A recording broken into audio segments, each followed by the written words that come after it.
Mesdames, Messieurs, bonsoir, ravi de vous retrouver pour ce plateau spécial sponsorisé par l'Union européenne consacré à l'agriculture avec des questions qu'on va se poser ce soir. Peut-on gagner sa vie dans l'agriculture? Le business de l'agriculture est-il rentable? Pour en parler, nous avons invité un parterre d'experts. Aujourd'hui, tout d'abord, Hassan Diop, appui technique du CNCR, Conseil national de concertation et de coopération des ruraux. Djibril Lam, chargé de programme à l'ONG Aide au développement Jean Blou pour l'Afrique de l'Ouest. Monsieur Shamsidine Dia, expert technique au bureau de mise à niveau. Elhaji Malik Sarr, directeur général de l'ANIDA, Agence nationale d'insertion de développement agricole, et M. Cheikh Ndiaye, chef du réseau nord de la Caisse nationale de crédit agricole du Sénégal. Voilà donc, on va vous les présenter. Ils sont là avec nous. Tout d'abord, à ma droite, M. Mohamedou Shamsidine Dia. Bonsoir. Bonsoir, M. Diao. Hassan Diop du CNCR, bonsoir. Bonsoir. Et M. Elhaji Malik Sarr, plutôt Djibril Moussalam. Bonsoir, M. Diao. Voilà, ADG. Bonsoir, M. Elhaji Malik Sarr de l'ANIDA, bonsoir. Bonsoir, merci. Et puis on finit avec Cheikh Ndiaye du Crédit national de crédit agricole plutôt. Bonsoir, M. Diao. CNCR. Voilà. Merci donc, chers invités. Comme je vous l'ai annoncé dans le sommaire, on va parler de l'agriculture sénégalaise. Cette agriculture qui jadis était pratiquée par nos grands-parents, et on avait l'habitude de dire que c'était une agriculture pluviale. On avait l'habitude de cultiver en saison des pluies et rester les bras croisés en saison sèche. Aujourd'hui, cette agriculture quand même s'est développée, même si on en attend encore beaucoup plus. Alors, monsieur du CNCR, Hassan Diop, aujourd'hui, comment voyez-vous cette agriculture sénégalaise? On parle beaucoup aujourd'hui de modernisation de l'agriculture. Est-ce que vous voyez qu'on est dans ce sens? Alors, merci M. Diao. Bonjour, chers téléspectateurs. Déjà, le terme modernisation, c'est-à-dire qu'il faudrait éviter de penser que c'est une action extérieure qui vient moderniser l'action des paysans. Comme qui dirait aller faire de la civilisation. En fait, quelque part, les paysans sénégalais sont déjà dans une grande dynamique de modernisation. Aujourd'hui, c'est des acteurs économiques. Donc, on considère que les exploitations familiales sont les premières entreprises sénégalaises. Donc, c'est des acteurs économiques qui apprécient les opportunités et les contraintes du marché et qui prennent des décisions en se positionnant sur des filières aujourd'hui porteuses. Voilà. Donc, comme vous dites, pratiquer peut-être jadis par nos grands-parents, mais quand même continue aujourd'hui d'occuper la majeure partie des Sénégalais. Donc, on sait qu'aujourd'hui, 60% des emplois informels au Sénégal, en fait, sont fournis par l'agriculture. Et à travers les recherches paysannes, on sait qu'aujourd'hui, la majeure partie des chefs d'exploitation familiale ont moins de 50 ans et ont été au moins scolarisés ou alphabétisés. Voilà, donc, c'est des gens qui sont dans une dynamique de modernisation. Maintenant, la question, c'est de voir comment les accompagner. Voilà. Comment les accompagner? Voilà. Justement, Monsieur Shamsidine du bureau de mise à niveau, cette agriculture sénégalaise-là, est-ce que vous pensez qu'elle est suffisamment moderne? Cette modernisation, comment cela se fait vraiment? On va parler certainement des fermes Natangué, nous y reviendrons plus tard. Mais vous, à votre niveau, est-ce que vous la voyez bien moderne et attractive? Oui, bon, je crois que pour l'agriculture, on est un peu dans le processus de modernisation.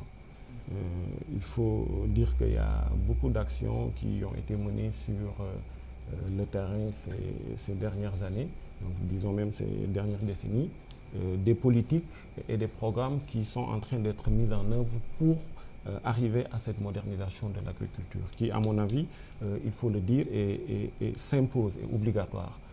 Aujourd'hui, on ne peut pas continuer, comme M. Diop l'a dit tout à l'heure, à pratiquer l'agriculture comme ça se faisait. Mais le développement, la modernisation de l'agriculture peut se faire par les acteurs qui sont actuellement dans le système. Et ces acteurs-là, il faut les accompagner. Et je crois qu'il y a des politiques et des programmes aujourd'hui qui sont dans cette dynamique-là. Et à ce rythme, je crois qu'on arrivera à quelque chose.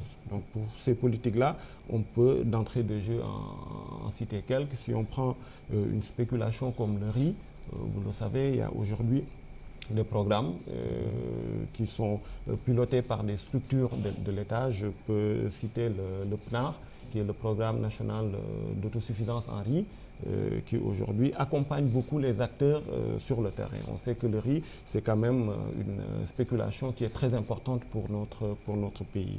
Et il y a aussi d'autres acteurs qui font un travail de préparation, donc, parce que l'agriculture aussi, c'est le milieu qu'il faut préparer, il faut procéder aux emblavements et tout. Et je crois que la CED est en train aujourd'hui de faire des actions éminemment importantes. Et je termine par le bureau de mise à niveau qui récemment, que je représente et qui récemment a démarré un programme qui concerne donc la zone nord, la Casamance naturelle et la zone sud-est. Et on sait très bien qu'au niveau de ces trois zones-là, l'agriculture est présente et des actions doivent être menées d'investissement et ces actions d'investissement doivent être accompagnées. Je crois qu'on pourra y revenir plus amplement. Voilà, Monsieur Lam, souvent quand on parle de modernisation de l'agriculture, forcément on pense à la mécanisation. Aujourd'hui quand même, est-ce qu'il est facile pour nos paysans de disposer de ces outils de première génération pour vraiment produire le maximum pour la population? Merci M. Diaw. Permettez-moi quand même de avant de venir à cette question de mécanisation-là, quand même de revenir sur la question de la modernisation. Comme Hassan Diop vient de le dire, ce n'est pas quelque chose comme une mission civilisatrice. Les exploitations familiales, à mon avis, sont dans un processus permanent de modernisation. Maintenant, nous n'avons même pas le choix au fond. Il faut, comme on dit, accélérer le rythme de modernisation. Pour la bonne et simple raison que, d'abord, près de 60% des Sénégalais, sont dans cette agriculture-là. Donc, il faut leur trouver une solution. Il faut qu'ils continuent de vivre dignement de cette agriculture-là et de rester dans le monde rural, ne pas venir dans les villes. Puisque tout simplement, nous n'avons pas, notre industrie n'a pas aujourd'hui la performance qu'il faut pour, accueillir ces 60% de Sénégalais-là dans nos villes. De ce fait-là, il faut, forcément aller à cette modernisation-là. Et cette modernisation est un facteur de stabilisation sociale. Sinon, si on ne trouve pas la solution pour ces 60%-là, nous ne vivrons pas tranquilles. Et donc, c'est une question d'enjeu vraiment national. Maintenant, par rapport à la mécanisation, il faut être prudent.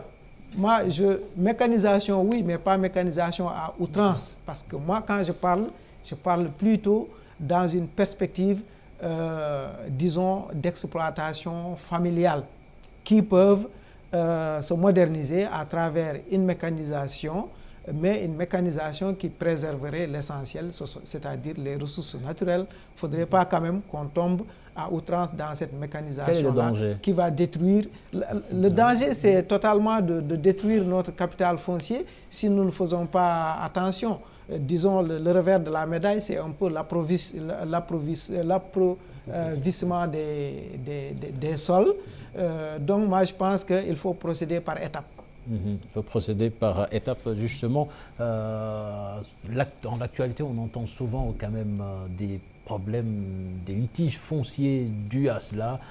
Souvent, on dit qu'on est en train de transformer des producteurs en ouvriers à cause de cette mécanisation qui tend vers l'agrobusiness. Merci, M. Diaw. Je pense que dans la caractérisation de modernisation des exploitations agricoles ou de l'agriculture sénégalaise, il faut faire en sorte de sortir d'une approche idéologique pour essayer de rester dans le concret. Pour moi, moderniser l'agriculture sénégalaise, c'est accroître l'efficacité des exploitations agricoles au Sénégal. Faire de sorte que les exploitations agricoles puissent nourrir les agriculteurs. Je pense que si on y parvient, comme vous le disiez à l'entame de cette émission, si les jeunes agriculteurs, les vieux mêmes agriculteurs parviennent à gagner à partir de leur activité de production agricole des revenus qui leur garantissent un cadre et une qualité de vie qui n'a rien à envier à ceux qui sont restés dans les centres urbains, je pense qu'on aura atteint cet objectif de modernisation. Maintenant, dans modernisation, accroissement de l'efficacité, c'est évoluer sur pas mal de questions. Et atteindre l'autosuffisance alimentaire également. Je pense. C'est évoluer dans pas mal de secteurs. Accroître l'efficacité des exploitations agricoles ne peut pas se faire sans les agriculteurs. Ils sont au cœur du dispositif. Mais les agriculteurs seuls ne peuvent pas y parvenir. Ils ont besoin de relations, de partenariats avec les spécialistes des finances, avec des fournisseurs de matériel agricole, avec les fournisseurs d'intrants agricoles, avec les industriels qui achètent les productions ou avec les banabana qui achètent les productions. C'est donc beaucoup d'acteurs qui, ensemble, vont réfléchir sur un dispositif qui permette que chaque acteur gagne. Je pense que pour sortir de cela, vous l'avez dit, tant qu'on restera dans une agriculture aussi où on ne travaillera que 4 à 5 mois sur 12, avec une productivité agricole faible, notamment en culture pluviale, il est presque illusoire de penser que, avec la taille des exploitations, qu'un agriculteur va vivre décemment. Je pense que le temps de travail est faible. On travaille peu et on peut travailler plus parce que le Sénégal dispose d'un capital en eau qui permet de travailler plus. C'est 35 milliards de mètres cubes d'eau dont dispose le Sénégal. 31 milliards en eau de surface, les fleuves, les lacs. 4 milliards sous terre renouvelables par an. Et sur les 4 milliards renouvelables par an, tous les forages du Sénégal ne pompent que 6%. Sur les 31 milliards d'eau de surface, il y a environ plus de 10 milliards qui sont perdus annuellement du fait que cette eau se jette à la mer.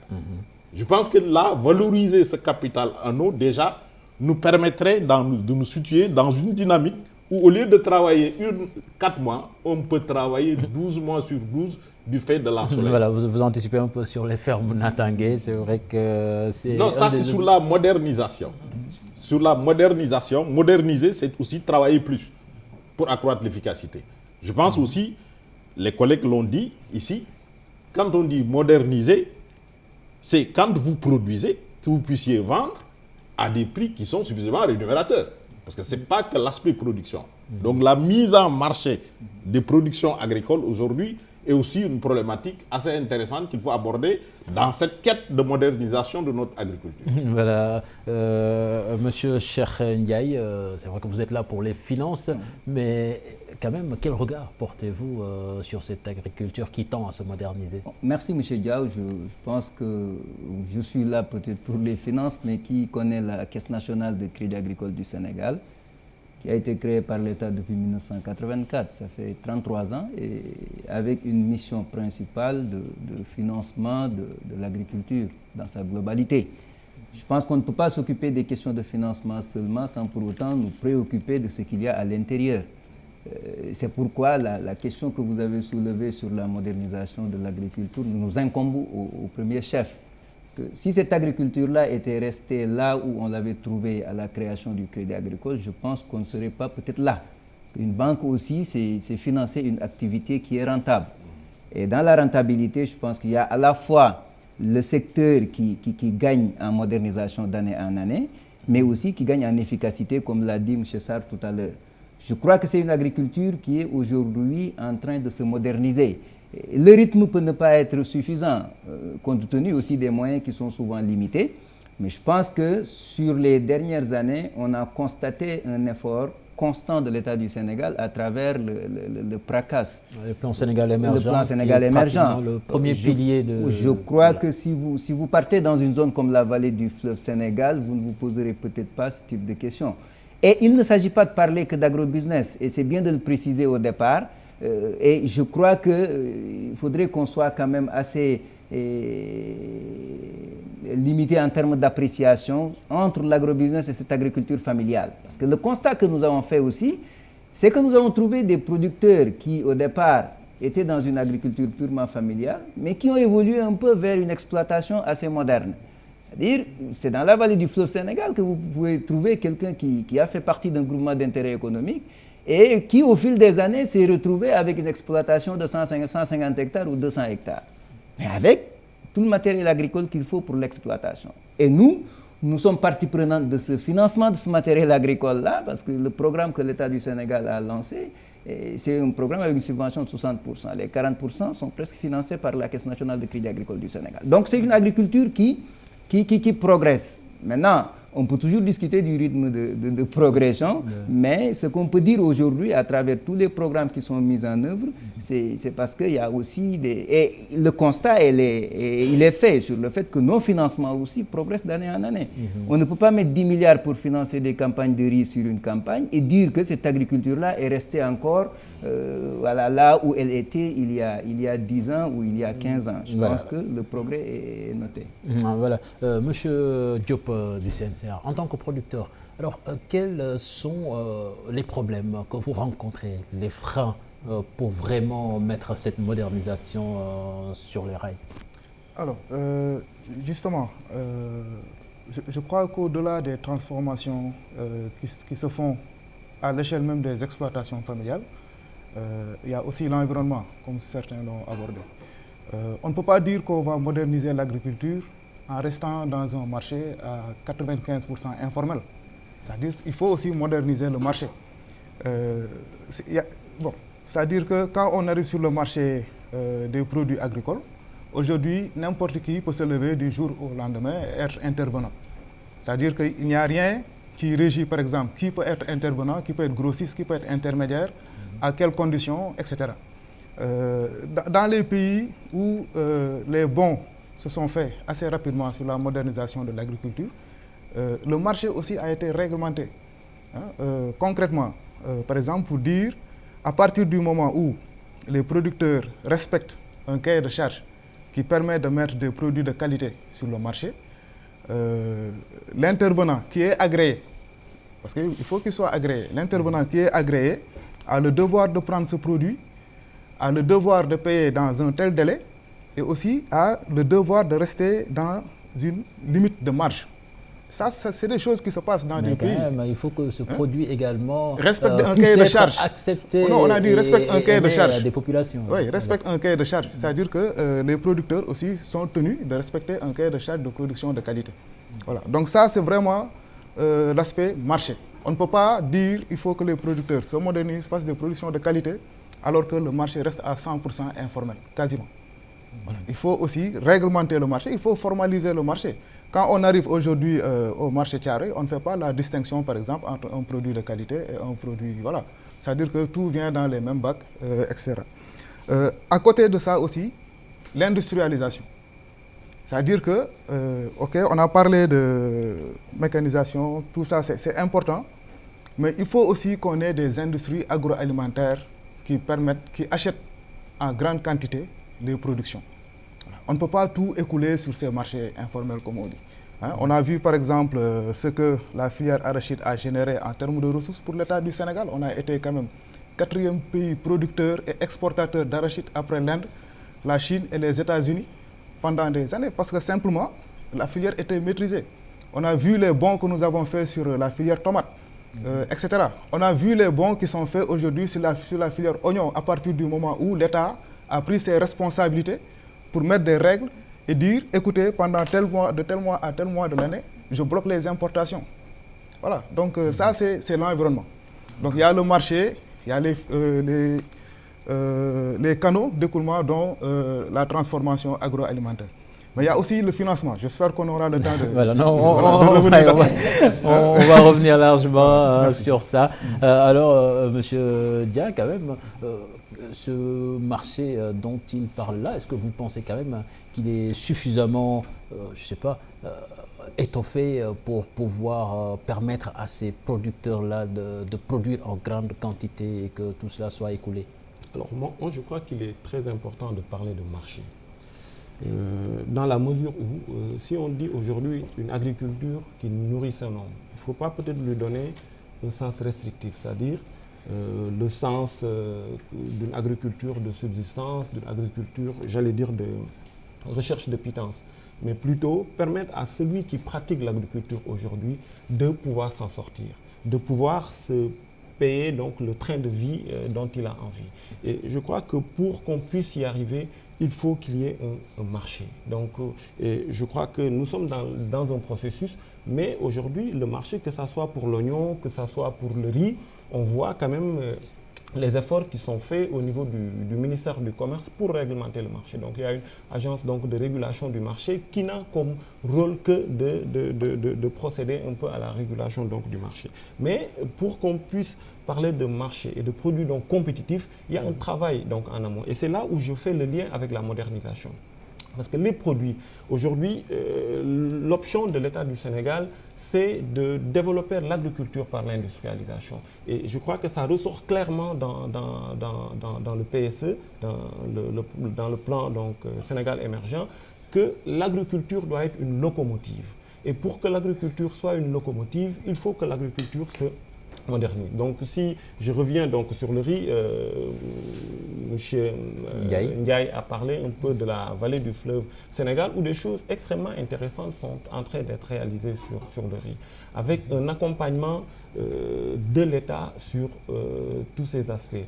Aujourd'hui, je peux donner l'exemple du bureau de mise à niveau qui, avec l'Union européenne, donc, vous en avez parlé au départ, est en train de mettre en œuvre un programme de 9,7 milliards de francs CFA, destiné seulement à renforcer la compétitivité des entreprises au niveau de la zone nord, donc c'est-à-dire la région de Matam, la région de Saint-Louis et la région de Louga, au niveau de la zone sud, donc la Casamance naturelle, Kolda, Sédhiou et Ziguinchor, et au niveau de la zone sud-est, Kédougou et Tamba. Donc je viens d'ailleurs ce matin de Tamba. Et au niveau de toutes ces zones-là, on sait que l'agriculture occupe une place importante. Et le rôle qui a été donné au programme de mise à niveau à travers un peu ce financement de l'Union européenne, c'est de faire de sorte que les entreprises agricoles puissent disposer de tous les investissements nécessaires pour produire une matière première agricole de qualité. On peut parler du riz paddy, on peut parler donc d'autres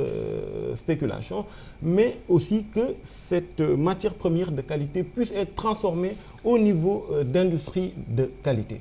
Donc si on prend encore une fois l'exemple du riz, on a vu qu'au nord, l'essentiel des entreprises qui sont au niveau du nord et qui sont parfois tenues par des Sénégalais, hein, donc des gens qui ont accepté de faire ce retour à l'agriculture. Et donc l'essentiel de ces gens-là, au départ, n'ont pas eu les moyens qu'il faut et mettent en place des décortiqueuses, donc des unités qui ne répondent pas carrément donc, aux normes. Et ces unités-là, vu qu'ils n'ont pas toute la chaîne, ça va avoir des conséquences sur la qualité du produit. Et donc nous avons récemment commencé l'accompagnement et aujourd'hui, il y a 6 entreprises qui tenaient des décortiqueuses qui vont pouvoir maintenant avoir des lignes complètes avec des sortes de trieuses à la fin, si on prend donc l'exemple du riz, mais aussi d'autres entreprises qui sont dans le maraîchage. Et je crois que c'est ça un peu l'option qu'il faut prendre si on veut moderniser. Trouver les gens qui travaillent là-dessus sur le terrain et essayer de comprendre ce qu'ils font, leurs problèmes, leurs contraintes et les accompagner sur ces problèmes, sur ces contraintes-là. Je crois que c'est seulement quand c'est comme ça qu'on peut y arriver. Monsieur Lam, quand même, on parle de marché, mais il faut quelque part aussi savoir inculquer aux populations le fait d'aimer, d'adorer consommer ce que l'on produit chez soi. Oui, mais justement, je pense que la question, elle se pose à plusieurs niveaux. Pour ce qui est des consommateurs, je pense pour ce qui est des producteurs, la question ne se pose pas, puisque les agriculteurs, ils produisent, ils consomment ce qu'ils produisent. La question se trouve à un autre niveau, puisque l'agriculteur sénégalais doit normalement produire pour le consommateur sénégalais. Si nous prenons le cas du riz, par exemple, au niveau de la vallée aujourd'hui, c'est quelque chose qui est acquis. Tous les habitants de la vallée, mais ils consomment d'abord en premier lieu le riz de la vallée. C'est au niveau des centres urbains qu'il faut vraiment gagner cette bataille-là non seulement de décomplexer le Sénégalais pour qu'il consomme son riz, mais aussi, disons, à travers des programmes de promotion, pour qu'il y ait cette rencontre-là entre celui qui produit et celui qui consomme. Mais je voudrais quand même revenir sur un peu les contraintes, par exemple, à la modernisation. Je pense que cette question de modernisation-là, il y a des freins quand même. Parce que jusqu'à présent, ce n'est pas pour jeter une grosse pierre dans le jardin de M. Ndiaye, mais jusqu'à présent quand même, il y a une difficulté à accéder au financement. Tout le monde n'est pas financé par la CNCAS. Il y a les instruments financiers décentralisés qui permettent aussi de prendre en partie, disons, cette question de financement-là. Mais je pense qu'il faut vraiment une articulation des systèmes. Et l'Union européenne, justement, dans le cadre du projet Osiris, nous permet de travailler sur ces questions-là, par exemple, d'articulation des différents niveaux, disons, et des différents instruments financiers pour qu'on arrive à concevoir, en tout cas, une offre qui est adaptée aux producteurs. Mais il y a aussi la question de la cherté, jusqu'à présent, du financement de l'agriculture. Je sais très bien que l'État fait des efforts à travers la Caisse nationale la Caisse nationale, mais dans certains pays, le financement agricole, les taux, c'est autour de 3%. Pourquoi pas le gouvernement ne bonifierait Voilà, je pense que M. Ndiaye, voilà. Vous allez répondre après, puisque ce soit le dernier point du débat. Mais sinon... justement, il va revenir sur ça. Voilà. Il y a aussi quand même le statut de la terre. Prenez note. Il y a aussi quand même, je pense, le statut de la terre. Ce serait bien d'avancer sur ces questions-là pour lever les contraintes qui sont identifiées. Il y a la réforme. Justement, la réforme foncière. Il y a la réforme foncière. Bon, je pense que la commission maintenant a terminé son travail. Je pense qu'on va demander... Quelque chose devra sortir de là-bas pour en tout cas sortir, je pense, un certain nombre de contraintes qui jusque-là existent. Il y a aussi la question des vulnérabilités des activités agricoles qu'il faut prendre en charge. Aujourd'hui, les activités agricoles, nous tous, nous savons que ce sont des choses qui, en fait, empêchent à l'agriculture sénégalaise vraiment de se développer. Dans ce cas-là, on est en train de travailler avec la CNAS, avec des institutions, disons, des SFD locales, à construire une offre vraiment d'assurance agricole pour que ces agriculteurs-là soient assurés et puissent permettre justement aux institutions financières d'oser justement financer ces agriculteurs-là. Voilà, merci. Alors, M. Sarr, justement, cette réforme foncière, comment est-ce qu'elle peut aider à la modernisation de cette agriculture? Oui, je pense que, d'abord, j'aime bien moi les chiffres. Il faut préciser que ce débat foncier, par moment, il est abordé sans les précisions qu'il faut. Le Sénégal dispose de 3,8 millions d'hectares cultivables. Ça veut dire que la moyenne par Sénégalais, c'est 385 hectares pour 1000 habitants. La moyenne mondiale, c'est 84 hectares pour 1000 habitants. Ça veut dire que le Sénégalais est 5 fois ou 6 fois mieux loti, mieux doté que le citoyen lambda du monde. Et je pense que ceux qui ont la chance de parcourir l'intérieur de ce pays, par moment, sont plutôt émus du fait de la non-valorisation de ce capital foncier. Ceci dit, accéder au foncier nécessite qu'on définisse un cadre. Et c'est là où, probablement, le risque, entre guillemets, agrobusiness, s'apprécie. Il ne s'agit pas de dire la terre est à la disposition de ceux qui ont les moyens de les exploiter. Si on le disait, on condamnerait ceux qui ont des moyens faibles, les agriculteurs sénégalais, et n'accéderont à ce foncier que les privés non sénégalais qui, eux, ont les moyens. Je pense que c'est pourquoi la situation se présente actuellement. Non, la législation qui est en cours permet d'aller sur plusieurs sens. Un, c'est de régler la question du financement, parce que souvent, Cheikh va y revenir, derrière la problématique du financement, vous voulez accéder à un crédit. Mais quelle garantie avez-vous? Parce qu'on ne prête pas aussi sans garantie. Contrepartie de sûreté. Réformer le foncier, c'est aller dans le sens que ceux qui travaillent la terre puissent disposer d'actes légaux en droit qui peuvent jouer un peu en termes de garantie offertes aux institutions financières de façon générale. Mais réformer le foncier aussi, c'est faire en sorte qu'on puisse gérer le foncier rural comme le foncier urbain. Le foncier urbain, il y a un enregistrement. On sait qui est propriétaire de quelle parcelle. Il y a un lotissement. Il y a un plan cadastral. Aujourd'hui, il n'y a pas de case rurale au Sénégal.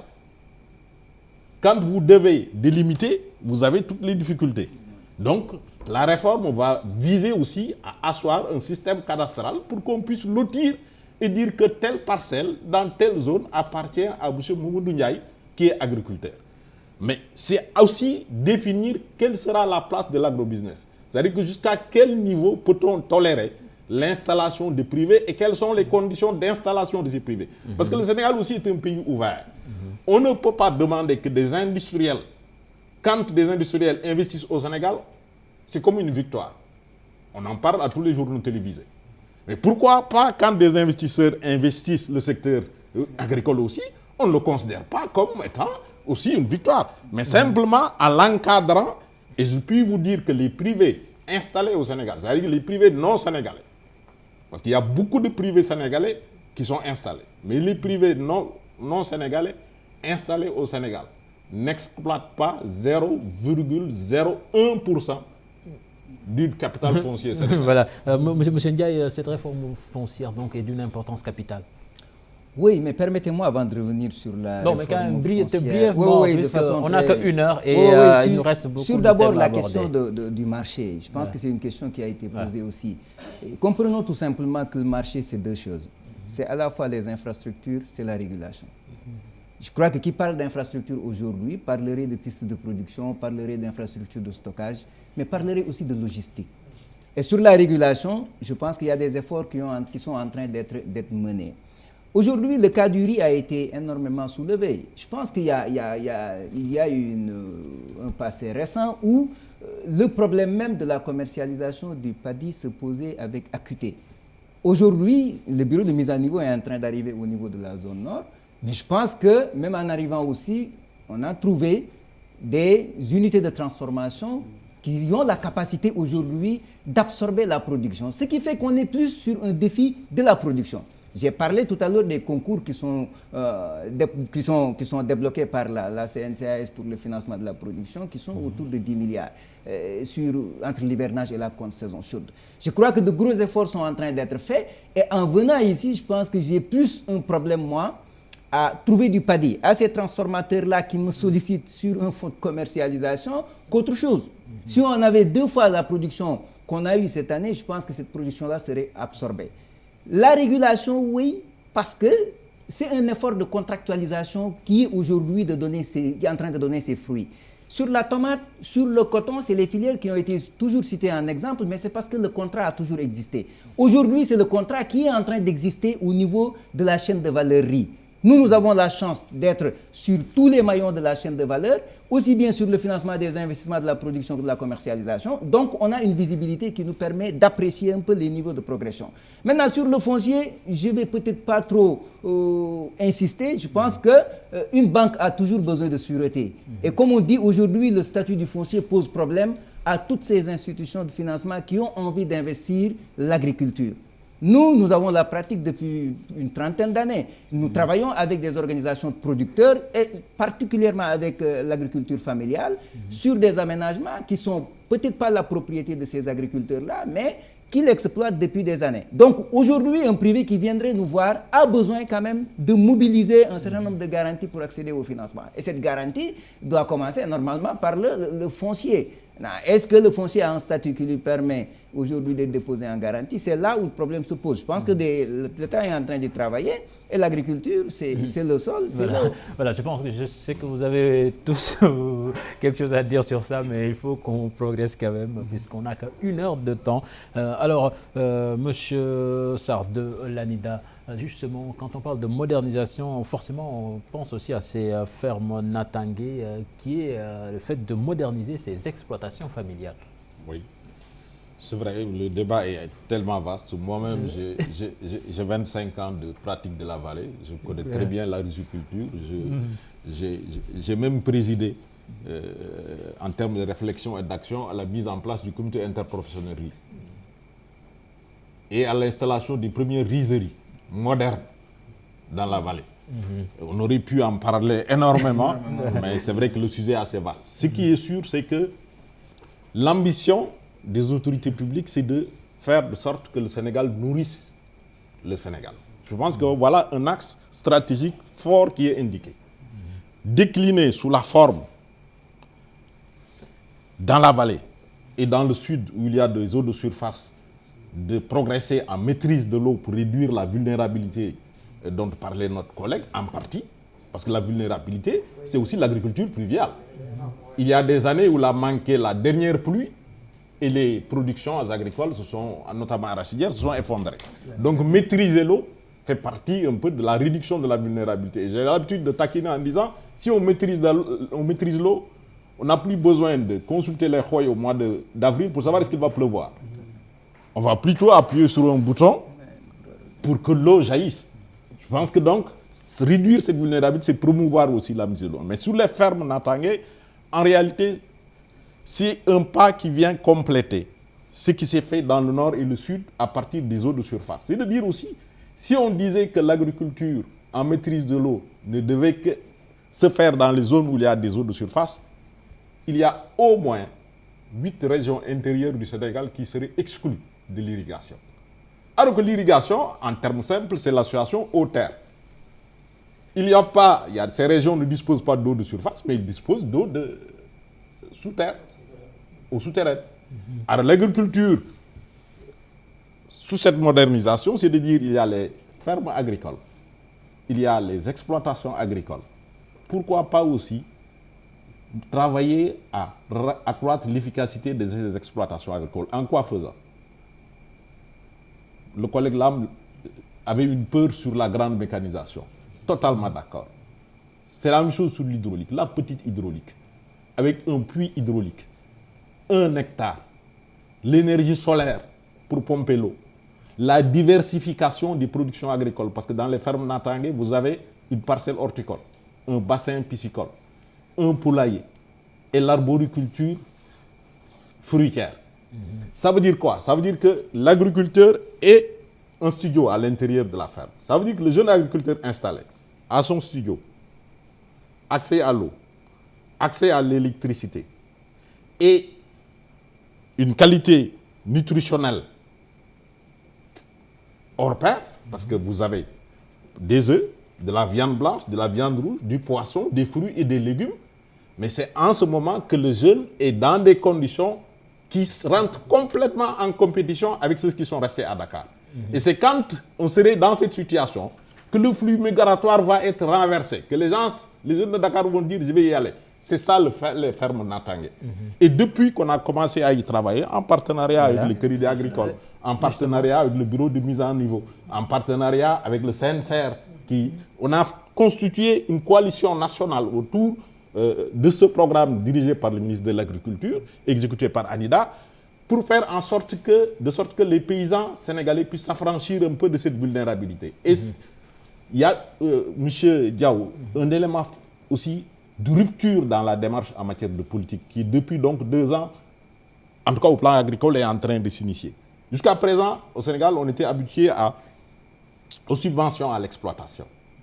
Engrais, semences, carburant par moment. Mais avec les fermes Natangué, l'État du Sénégal a initié une subvention à l'investissement.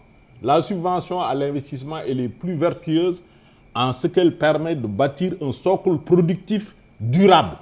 Je pense que les collègues du bureau Monsieur Ndiaye, alors, Monsieur Ndiaye, vous, comment appréciez-vous ce programme, justement? Je pense qu'on est, M. Sarr l'a déjà dit, on est partie prenante. Parce que le Crédit Agricole aussi bâtit ses programmes sur le partenariat. Je crois qu'on est en partenariat avec l'ANIDA depuis le plan REVA. On a une convention qui nous lie. Et sur les fermes Natangué, on est aussi en partenariat.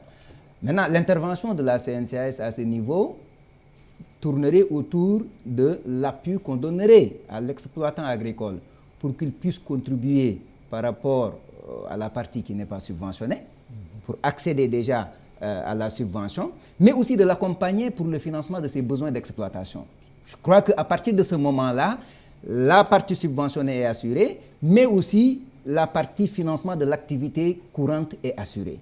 Donc tout ça aussi nous amène à dire que moderniser l'agriculture, oui, mais à travers une agriculture qui est plus ou moins familiale, mais qui s'est modernisée à l'intérieur à telle enseigne que l'exploitant agricole s'y retrouve convenablement. Et là, je pense que si je peux enchaîner, bien sûr, sur la question du financement. Alors, M. Dia du bureau de mise à niveau, alors ces fermes Natangué, je pense que M. Sarr n'en a pas parlé, mais ça permet d'accroître également les emplois dans le milieu rural, et je pense que c'est quelque chose de concret qui doit être promu et divulgué. Absolument. Moi, je crois que ces fermes Natangué sont une excellente chose, dans la mesure où, comme M. Sarr l'a dit tout à l'heure, c'est des jeunes qui sont encadrés et qui sont aidés pour développer un business. Parce que, on ne le dira jamais assez, donc en business, en tout cas, quand on met en place une entreprise, le plus difficile, c'est de démarrer. C'est d'avoir les moyens qu'il faut pour démarrer. Et je crois qu'en ce sens, les moyens et l'encadrement qui est donné au départ est une excellente chose. Et même l'organisation en interne, parce que je crois que le plus important, c'est ça. On peut donner de l'argent, la banque peut donner de l'argent à un jeune, mais on est sûr qu'il ne réussira pas. Mais l'encadrement qui est derrière, le fait d'avoir de manière intégrée la pisciculture, l'aviculture, etc., donc diminue les risques. On n'est pas seulement sur l'aviculture avec ses risques. On n'est pas seulement sur la pisciculture avec ses risques. Donc, sur toute l'année, on va pouvoir avoir des revenus et ça contribue fortement à la pérennisation de la structure qui a été créée. Et c'est là où je vais dire aussi que la politique de l'État en matière d'accompagnement, je crois qu'elle est très cohérente.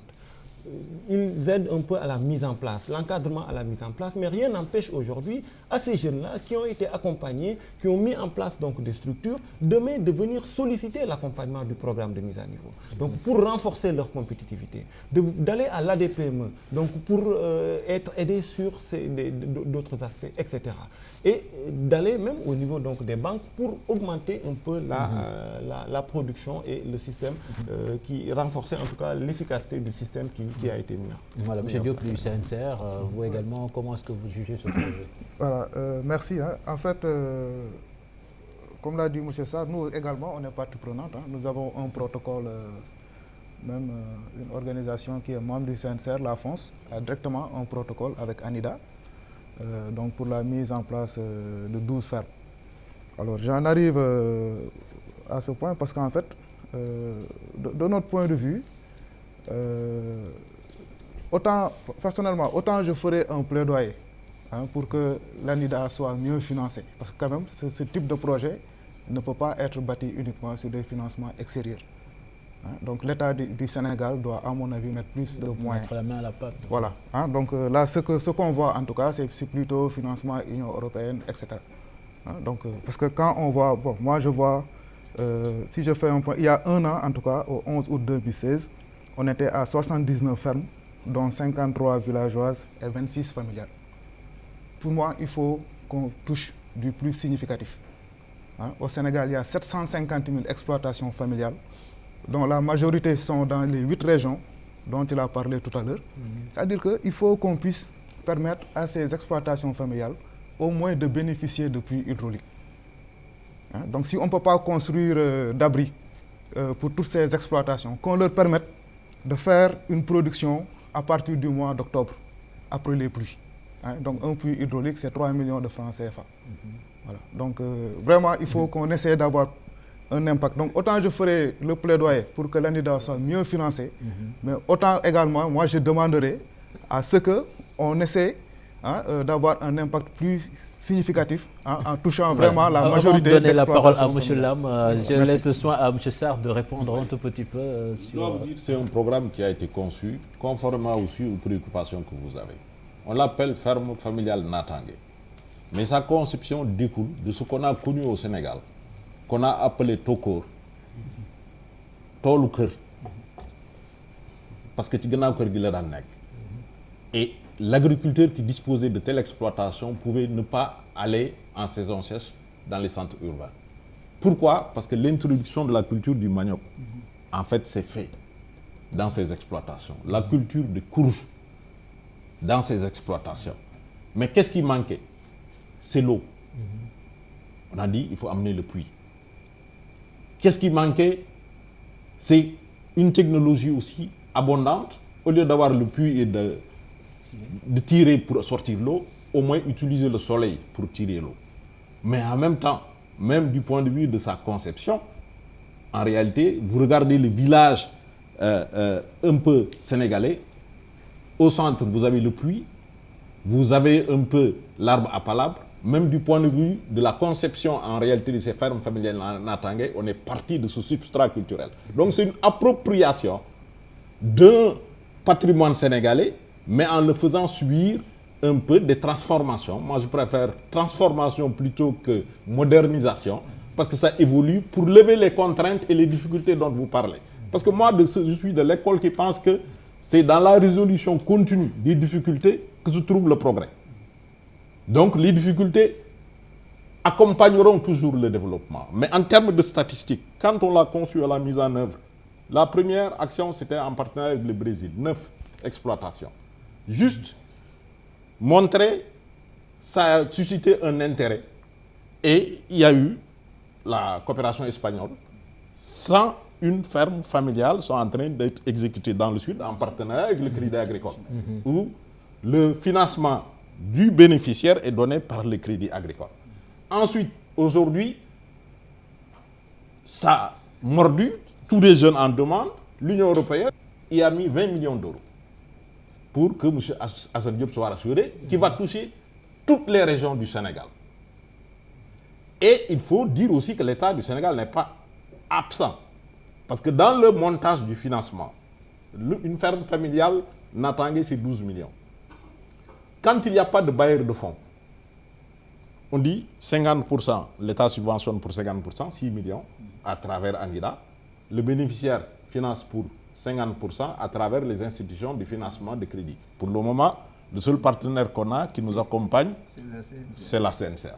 Voilà. C'est la vérité. Voilà. Alors, quand il y a un bailleur de fonds, on a travaillé à encore alléger la part de l'agriculteur. On dit 50% sur le financement extérieur, 20% État du Sénégal à travers ANIDA et le bénéficiaire ne supporte que 30%. Voilà. Vous voyez qu'à Merci. partir de ce moment-là, ça veut dire que vous avez une exploitation agricole, la pluriproduction, mais au-delà, il y a une vertu indéniable. C'est que vous avez l'intégration des productions animales et des productions végétales. Voilà. Dans la gestion de la durabilité des ressources naturelles que sont les sols, c'est assez important. Voilà, Et merci. l'eau chargée des bassins piscicoles aussi est très riche en engrais.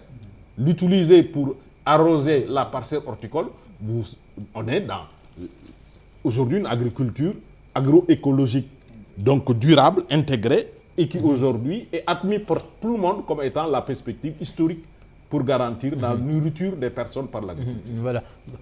Vous êtes rassurés. Ce n'était pas une critique, moi c'était plus une invitation pour ceux qui ne peuvent pas accéder à des financements de 12 millions, qu'on leur permette de décoller avec 3 millions. Voilà, merci. C'est juste Voilà. ça. Merci beaucoup. Hein, Monsieur parce que- Lam, quand même, une initiative salutaire, mais quand même, il faut assurer la pérennisation de ces infrastructures productives. Oui, mais absolument. D'ailleurs, je loue, comme tout le monde, l'initiative des fermes Natangé. Moi, je pense que vraiment, c'est la voie.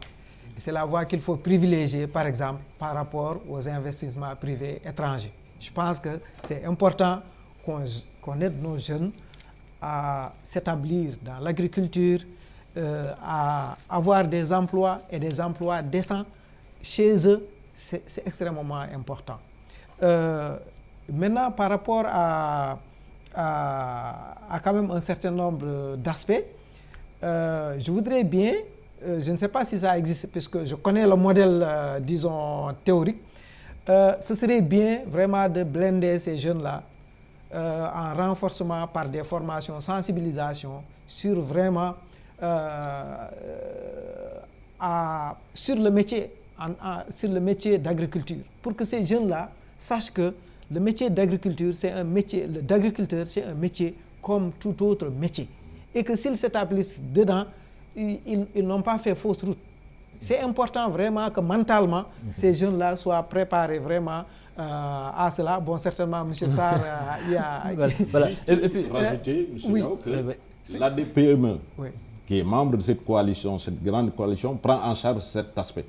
Mais même dans l'aspect vulnérabilisation, réduire la vulnérabilité, la Compagnie nationale d'assurance agricole du Sénégal, la CNAS, est dedans pour que dans les fermes familiales natangais, l'agriculteur démarre avec le système des assurances. Justement, une dernière question. Oui. Non, le temps quand même file. Une dernière question pour ces fermes natangais. Combien le revenu annuel peut-on, je ne sais pas, faire une approximation, le revenu annuel pour un une producteur? Ferme familiale de 1 hectare, sous ce format de maîtrise de l'eau, avec ses différentes productions, c'est environ 5,5 millions. 5 millions par an. Par an. Donc je pense que c'est très attractif. Très attractif. Voilà, merci beaucoup. On va progresser avec l'offre de formation, justement. On va aborder cette question avec M. Chamsidine Dia. Est-ce que l'offre de formation actuellement pour le métier d'agriculteur, il est vraiment présent, il est adéquat pour ce Sénégal? Oui, je crois que la formation, c'est quelque chose, comme vous le savez, qui démarre depuis l'école. Aujourd'hui, au Sénégal, quoi qu'on dise, nous avons des écoles de formation en agriculture. Donc, on parle de l'ENSA, donc je crois qu'à Bambey aussi, il y a une école de formation. Donc, il y a des ouvriers agricoles qui sont formés et qui sont mis à la disposition donc, des producteurs. Mais moi, je crois que la formation aussi doit continuer sur le terrain, au niveau de l'entreprise. Donc, on parle de formation continue et même aussi au niveau des jeunes qui n'ont pas eu la possibilité d'être formés par ces voies officielles, par les voies académiques, qu'ils puissent aussi, ces jeunes-là puissent être tout simplement formés. Et là, je profite pour parler un peu du programme parce que, comme vous le savez sans doute, l'Union européenne, à travers le Fonds fiduciaire d'urgence, a financé le Sénégal pour un montant de 40 millions d'euros. 40 millions d'euros répartis comme suit. Donc il y a une partie qui est dédiée au renforcement de la compétitivité des entreprises pour un montant de 16 millions d'euros. Il y a une partie qui est dédiée effectivement à élargir l'accès équitable à la formation des jeunes, donc, qui est gérée aujourd'hui par l'UXDEV et par le ministère de la formation professionnelle, et ce pour un montant de 19 millions d'euros. Et donc ça va permettre un peu d'accompagner les jeunes sur naturellement la formation agricole, comme c'est de ça qu'on est en train de parler aujourd'hui, mais aussi sur d'autres éléments. Et je termine en disant que peut-être la formation par rapport à l'agriculture, c'est pas seulement pouvoir aller au niveau des champs, mais je crois qu'il faut qu'on innove un peu. Aujourd'hui, il y a beaucoup d'équipements agricoles au nord. Moi, la maintenance me pose un peu quelques problèmes. Et je crois que la formation aussi doit aller dans le sens de former les jeunes à occuper ce terrain-là qui aujourd'hui... Monsieur Diop du CNCR, est-ce que nos agriculteurs sont sous-formés? Alors, je crois que quelque part, ce qu'on voudrait interpeller, c'est globalement le système national d'accompagnement. Et là-dedans, il y a la formation. Mais il y a la formation, il y a le conseil, il y a la recherche. Et en fait, nous invitons en fait un peu à une sorte de coalition, hein, où il y aurait l'ensemble de ces intervenants autour des organisations paysannes à la base. Aujourd'hui, nous pensons que, comme il a dit, au-delà de la formation, hein, il y a le suivi sur le terrain. C'est-à-dire les producteurs, de façon continue, aujourd'hui sont confrontés à des mutations. Hein, les choses évoluent. Hein, il y a le changement climatique. Aujourd'hui également, on est dans une situation avec l'urbanisation. Hein, voilà. Donc autant de choses qui font que, de façon continue, le producteur a besoin de voir quelqu'un derrière. Alors qu'on le sait, il y a eu les politiques d'ajustement structurel qui ont fait que, par exemple, des sociétés comme la Sodeva, etc., ont disparu. Aujourd'hui, il y a l'ANCAR qui est sur le terrain, hein, etc. Le système de l'ANCAR, par exemple, c'est quoi? Excusez-moi, ils ne sont pas là, mais c'est l'objectif d'arriver à un conseil agricole et rural par commune. Mais que peut faire un seul conseiller dans une commune, où parfois on peut rencontrer des centaines de producteurs? Voilà, donc c'est pourquoi nous pensons que formation, recherche et conseil doivent aller ensemble autour des organisations de producteurs à la base. Hein, donc pour pouvoir apporter ce qu'on a dit tout à l'heure sur la modernisation, hein, un accompagnement de proximité aux exploitations familiales. Et qui permettrait également de bien, cibler la demande. C'est-à-dire qu'on ne peut pas définir des programmes de formation comme ça. Voilà. Il faut que la demande soit captée. Hein, la demande en conseil, la demande en formation, la demande en recherche. Il faut qu'elle soit captée et relayée pour que ces structures puissent apporter des réponses appropriées. Voilà, M. Lam, l'offre de formation, est-ce qu'elle existe et est-ce qu'elle est adéquate à nos réalités?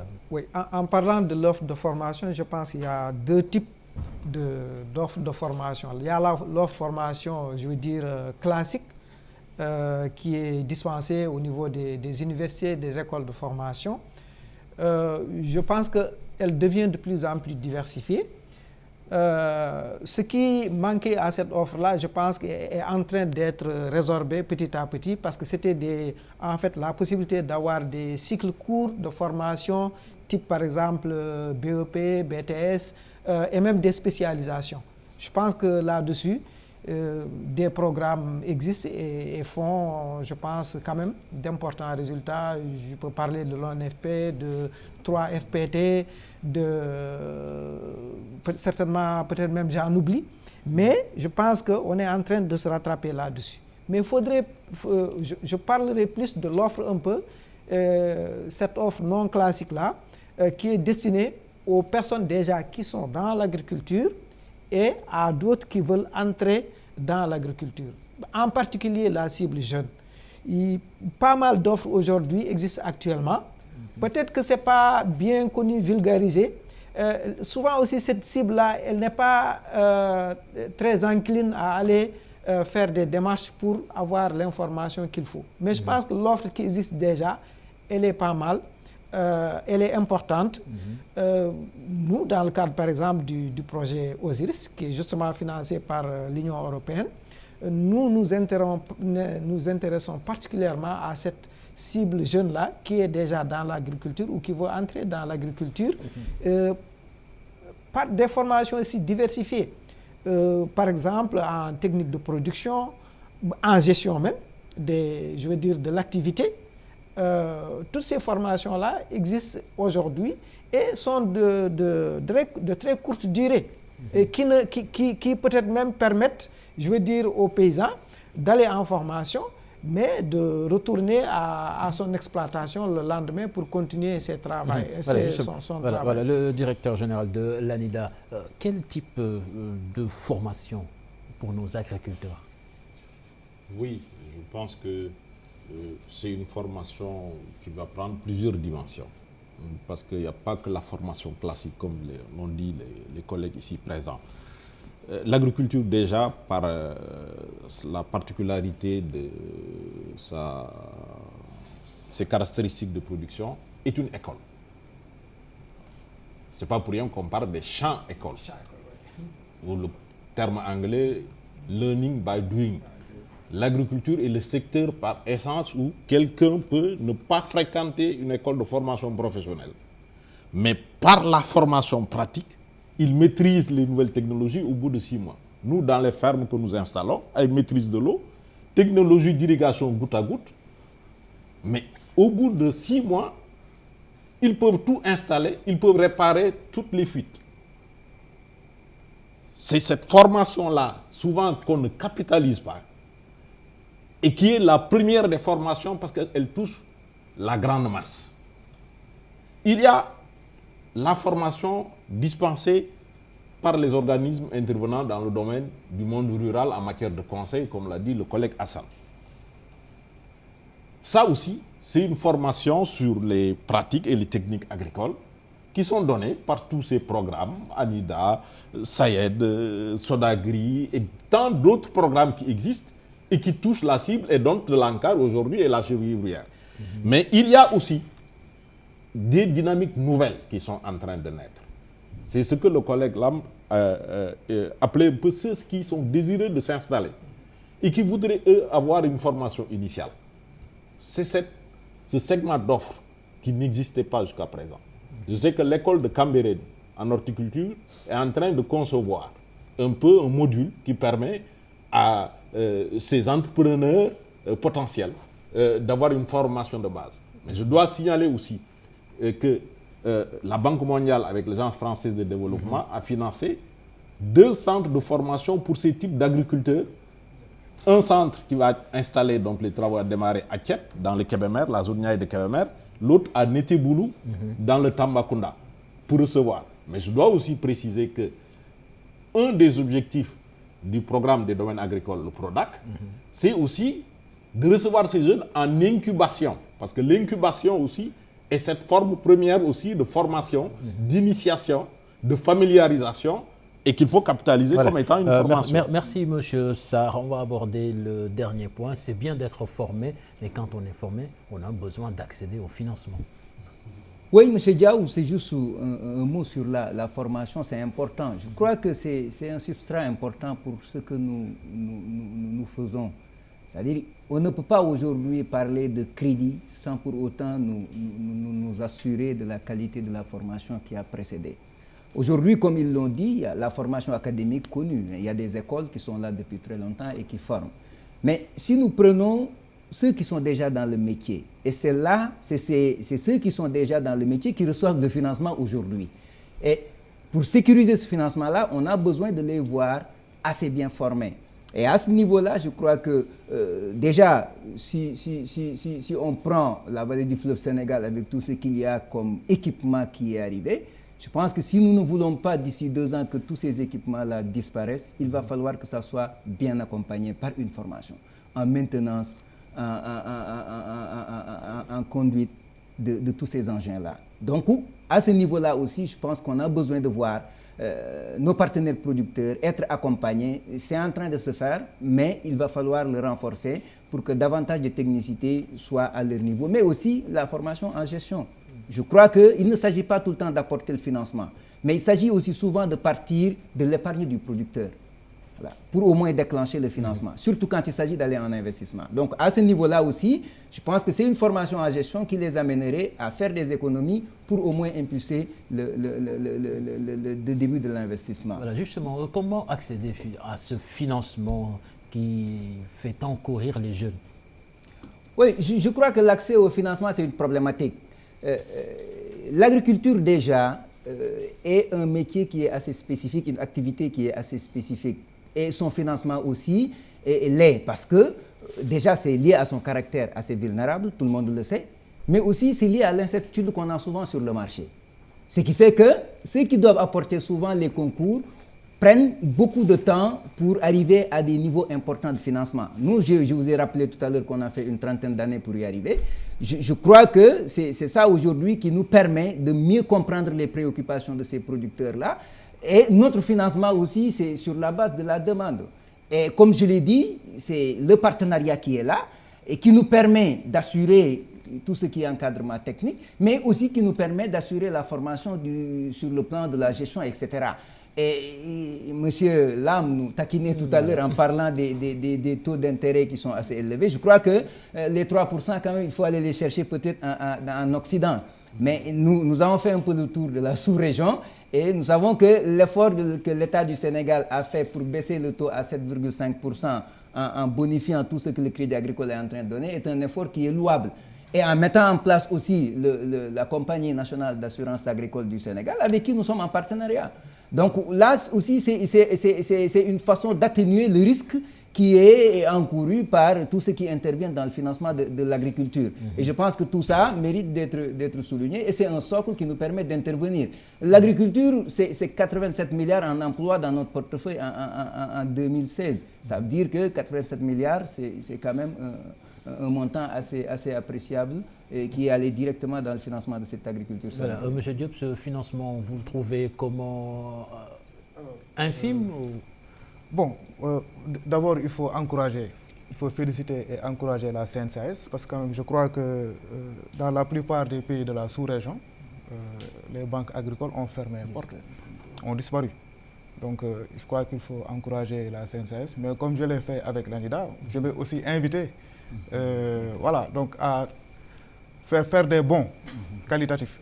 Voilà. Le bon qualitatif, pour moi, aujourd'hui, c'est de dire que aujourd'hui, la CNCAS doit promouvoir le partenariat avec les structures de financement décentralisées qui peuvent aller à des endroits où elle ne peut pas aller. C'est sûr que la CNCAS n'arrivera pas à construire des agences partout. Voilà. Mais aujourd'hui, il y a des structures de financement décentralisées qui sont agréées par le ministère de l'économie et des finances qui déposent des états financiers chaque année, qui sont contrôlés et qui aujourd'hui peuvent avoir ce partenariat avec la CNCAS pour atteindre ces zones-là. Voilà. Et en plus, sur vraiment la bonification du taux d'intérêt. Féliciter la CNCAS là-dessus parce qu'effectivement, sur l'agriculture, on est à un taux de 7,5% parce que c'est un taux bonifié. C'est l'État du Sénégal qui complète les 5%. Mais il faut que ça aille aussi au-delà des crédits de campagne. Voilà. Et que ça permette de toucher les investissements. Voilà, tour de table. Moi, je crois que sur la question du financement, il faut commencer d'abord par saluer les efforts de l'État en la matière. Je crois que ce soit la CNCAS, que ce soit même la BND qui a été créée, c'est quand même des banques qui ont la main de l'État derrière. Au-delà de ces établissements bancaires, il y a aussi des établissements financiers qui sont mis en place pour accompagner. Je peux parler du FONGIP aujourd'hui qui est en train d'être accompagné par l'État. Je ne peux pas peut-être à ce stade-là dévoiler un peu ce qu'on est en train de faire avec le FONGIP, mais pour régler carrément la question de la garantie pour toutes les entreprises que nous accompagnons. Parce que nous ne donnons pas un financement, nous donnons des primes, des récompenses à l'investissement. Il faut que l'entreprise puisse trouver le financement, puisse mettre en œuvre les investissements avant de recevoir les primes. Et pour ce faire, l'entreprise doit passer en général par la banque. Et le problème, en tout cas pour ce qui est du secteur agricole, c'est vraiment le problème de la garantie. On a parlé tout à l'heure, on a fait le lien avec le foncier, mais au-delà du foncier, comme on peut recourir à des établissements de garantie qui peuvent mettre un peu à l'aise la banque par rapport à la sûreté.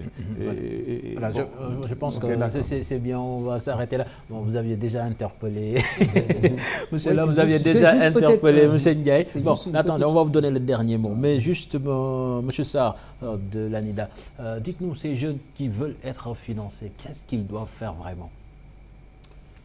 La procédure, c'est de manifester le besoin, la demande par une saisine écrite de ANIDA. Et du coup, il y a une procédure d'instruction qui passe par une visite de terrain pour s'assurer que le foncier existe et qu'il y a vraiment une sûreté derrière. Et ensuite, nous montons le dossier en partenariat avec aujourd'hui les institutions de crédit, principalement la CNCAS. Je voudrais juste dire que sur le taux d'intérêt, c'est vrai, on en fait débat. Mais à quel taux les institutions financières lèvent les crédits sur le marché financier ouest-africain? Si vous levez le crédit vous-même à 5%, vous ne pouvez pas faire un crédit à 3%. C'est pas possible. Le problème, c'est qu'aujourd'hui, moi, je pense qu'à 7,50, à 7%, le niveau de rentabilité des spéculations agricoles au Sénégal permet de supporter un tel taux. 1 hectare de piment génère, dans les conditions de crédit actuelles et d'autres intrants agricoles, 8 millions de francs de bénéfices. 1 kilogramme de poivron, ce n'est pas moins de 6 millions. 1 kilogramme de pommes, un hectare de pommes de terre, ce n'est pas moins de 1,5 million. Alors, 1 hectare. Mais quand 1 hectare dégage déjà autant de bénéfices. Je pense que la difficulté, ce n'est plus la prise en charge du paiement de l'intérêt, mais c'est plutôt ce que les collègues aussi évoquaient, former les gens à savoir que quand on paye ses dettes, on s'enrichit. On s'enrichit. Voilà, le mot de la C'est fin, important, M. Ndiaye. je crois qu'il l'a bien dit, quand Le on mot de paye la ses fin. dettes, on s'enrichit. On n'a pas peut-être soulevé un peu cette question du remboursement du crédit, qui est extrêmement important aussi. On ne peut pas continuer à mettre du financement et à chaque fois se retrouver avec voilà, des taux de remboursement qui sont assez faibles. Là aussi, c'est un appel que nous lançons à tous ceux qui viennent nous voir pour le financement. Maintenant, pour ce qui est du partenariat, je crois que nous, on a déjà un département qui s'occupe des questions de microfinance depuis plus de 10 ans. Et tout ça a été créé dans l'optique de faciliter la relation entre la banque et les institutions de microfinance. Ici, on n'est peut-être pas la première banque du Sénégal à avoir autant d'institutions de microfinance dans notre portefeuille, on ne serait pas loin du peloton de tête. Et tout ça parce que nous savons qu'effectivement, on a besoin de passerelles quand il s'agit d'aller un peu plus bas pour permettre à ces institutions de microfinance aussi de compléter le travail. Pour ce qui est de la garantie, le FONGIP, c'est aussi une convention avec le Crédit Agricole. Le partenariat est au cœur de notre dispositif. Et avec le FONGIP, déjà, on a commencé à mettre en œuvre ce partenariat-là dans la zone nord, ce qui nous a permis, avec la garantie du FONGIP, d'aller directement au financement de l'équipement, de l'investissement. Donc, je pense que de façon globale, c'est ce qui nous amène aujourd'hui à dire qu'on n'est pas seul, on est entouré de partenaires et on en demande encore. Et je crois que c'est un appel que nous lançons. Et du côté de l'État aussi, de renforcer les ressources de cette banque-là pour nous permettre d'aller plus loin. C'est important. Merci M. Ndiaye, merci M. Sarr et M. Lam, M. Dia et M. Diop. Voilà, merci. C'était un plaisir de vous avoir sur ce plateau qui parlait de l'agriculture sénégalaise, en plateau sponsorisé par l'Union européenne. Voilà, excellente suite de programme en compagnie de la Télé Futurs Médias. Au revoir.